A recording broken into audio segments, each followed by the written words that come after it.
या अगोदर आपण आकृत्या बघितल्या.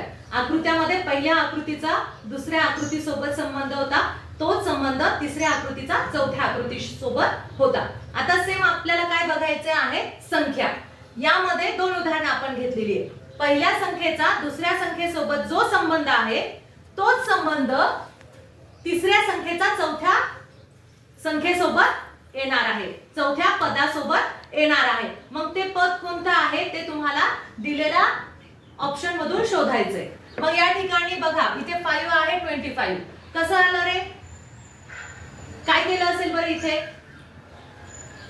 5 5 चा 25. त्यांनी काय केलेलं आहे, या संख्येमध्ये 5 मिळवले, त्याचा गुणाकार केला, सॉरी मिळवले नाही, गुणाकार केला. 5 5 चा 25. 5 टेबल मध्ये 25 येतात. किती नंबरला?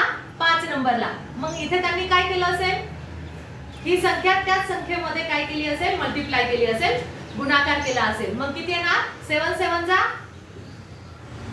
किती? 49. 7 7 चा 49. किती नंबरचा ऑप्शन आहे? 2 नंबरचा. पहिल्या पदाचा संबंध दुसऱ्या पदासोबत येतो, जो संबंध आहे तो संबंध तिसऱ्याचा चौथ्या पदासोबत असणार आहे. मग आता इथे बघा 7 आणि 11, इथे आहे 53. ह्या संख्या बघितल्यानंतर काय वाटतं रे तुम्हाला, कोणत्या संख्या असतील ह्या? कोणत्या संख्या? मूळ संख्या. अगदी बरोबर. 7 ही मूळ संख्या आहे आणि 7 च्या लगतची त्याच्यानंतर येणारी जी मूळ संख्या आहे ती आहे 11. मग 53 ही सुद्धा मूळ संख्या आहे. मग 53 च्या लगतची जवळच येणारी मूळ संख्या कोणती असू शकते बरं ऑप्शन मध्ये? आता 35 ही मूळ संख्या आहे का? नाही, 35 ला भाग जातो.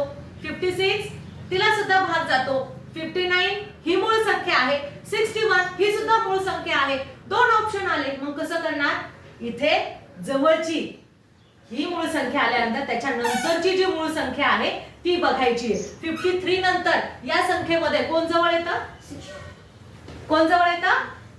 59. कोण जवळ येतं? 59. मग किती नंबरचा ऑप्शन आहे? 3 नंबरचा ऑप्शन. याच्या जवळची संख्या, जवळची मूळ संख्या. अशा प्रकारे हे उदाहरण सोडवायचं.